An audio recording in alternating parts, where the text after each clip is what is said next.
สบายดีเด้อFC ทุกคนเด้อมีสภาพทุกคนมา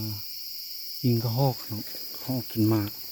มันกระต่ายเนาะกินอยู่เนาะกินเยอะอยู่นะ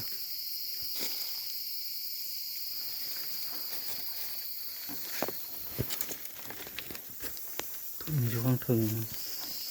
ข้างหลักต่ำๆคนกินอยู่นั้นต้นอยู่ข้างถึงลองอยู่ทดลองนะก็หาวันนั่งก่อน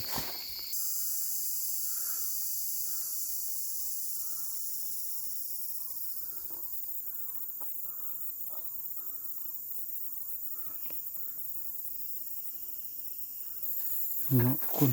ตอนนี้เราหาวันนั่งแล้วนี้นั่งอยู่นี่อยู่ใกล้ๆนี่ประมาณ15 เมตรนี่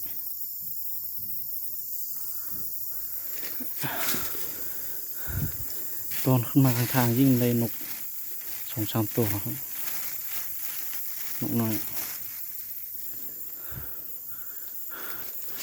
ลองติดตามไปนำกันนะทุกคนว่าจะมีตัวหอกเข้าหรือเปล่า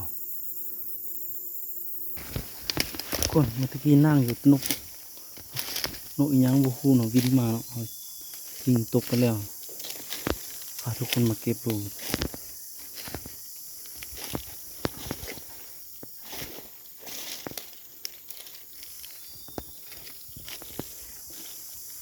ไปใส่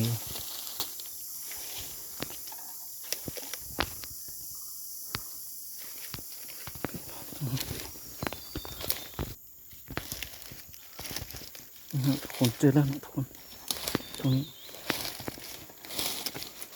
นกอะไรขึ้นนกอะไร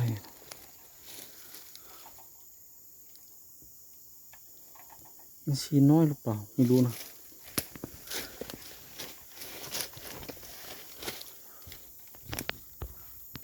ไปทุกคนนั่งต่อนั่งพักหอกต่อทุกคนตัวกระเล็งเข้าแล้วทุกคนเดี๋ยวผมจะยิงให้ดูนะ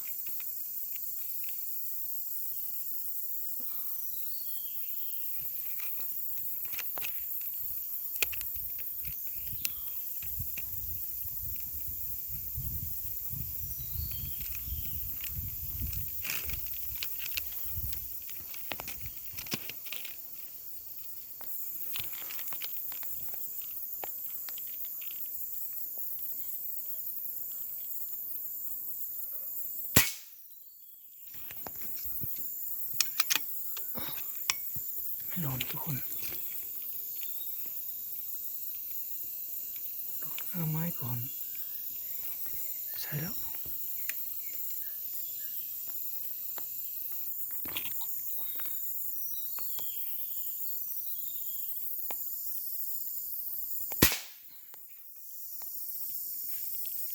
โดนทุกคนตกแล้วตัวข้างล่างแล้ว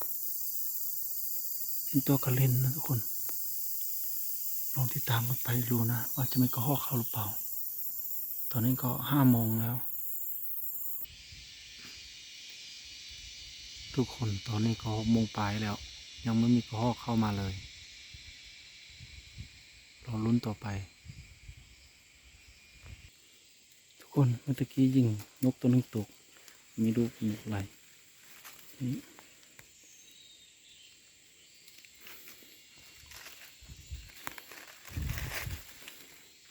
ตัวใหญ่อยู่นะ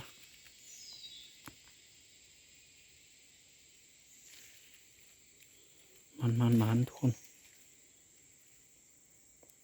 ไปลุ้นต่อหอกกันต่อค่ำแล้วเลยFC ทุกคนเลยวันนี้ไม่มีกระหอกมาสักตัวเลยคือว่าวันนี้ไม่หมานครับพอได้อยู่4-5 ตัวนกจะเล่นตัวหนึ่งตกอยู่ข้างยังไม่ทันลงไปเก็บวันนี้จบคลิปวิดีโอตรงนี้ก่อนคนฝากกดไลค์กดใจกดแชร์ให้ แฮมเด้อเพื่อเป็นกำลังใจให้คลิปต่อๆไปขอบใจ